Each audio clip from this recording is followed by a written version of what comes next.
Quick impression. You ready? See if you can guess who I am. Okay. Whoa. Ted Theodore Logan. Wild Stallions. Wee, wee, wee. And another thing that's been sticking at my craw lately, do you like that? Sticking in my craw? Yeah. Lately has been shutting down people who you disagree with rather than giving them the chance to speak. And I think that's a big mistake in our country. Mm-hmm. We're supposed to have that freedom. Even the ones that you disagree with should have the right to speak. Especially the ones you disagree with. Right. You know what you think. You should be listening to other opinions. Right. So even Ann Coulter, who I loathe, she deserves a right to speak and spew her vile, hateful rhetoric. But there's a lot of people that really like it. And her logical arguments, too. I mean, she does have a handful of logical arguments. Really? Yeah.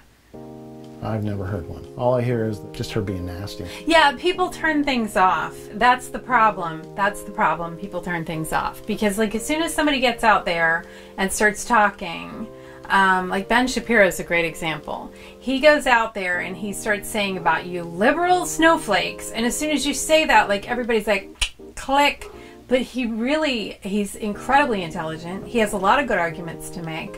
But as soon as that split happens, you have to pick a side, and if you're not on his side, you're not going to listen. Right.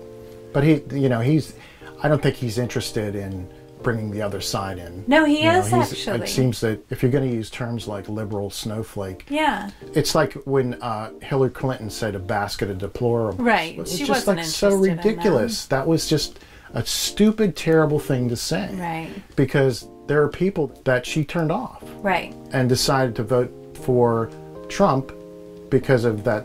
They may have been leaning that way, but that really like pushed him over.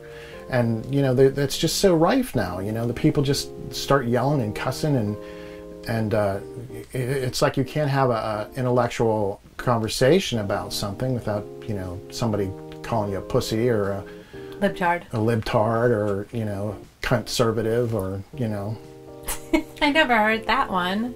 Really? No, never did. That's mine. I made that up. Bad.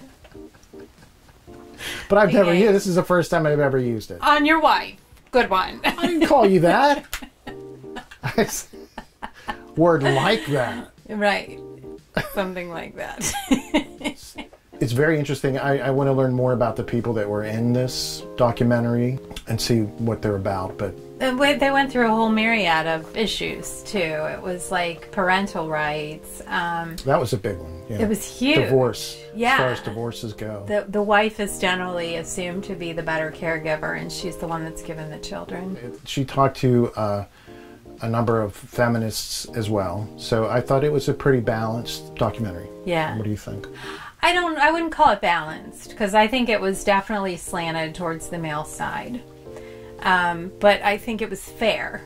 She did give feminists an opportunity to speak. The particular feminists that she gave an opportunity to speak seemed that they were less about the women pushing women up and more about pushing men down. That's just my opinion, but they seemed very angry, and they seemed like they had a lot of anger towards men.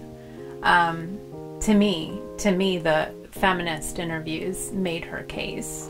To wrap up, go see it if you can. Yeah, definitely. Pretty interesting. I love documentaries, so yeah. What can I say?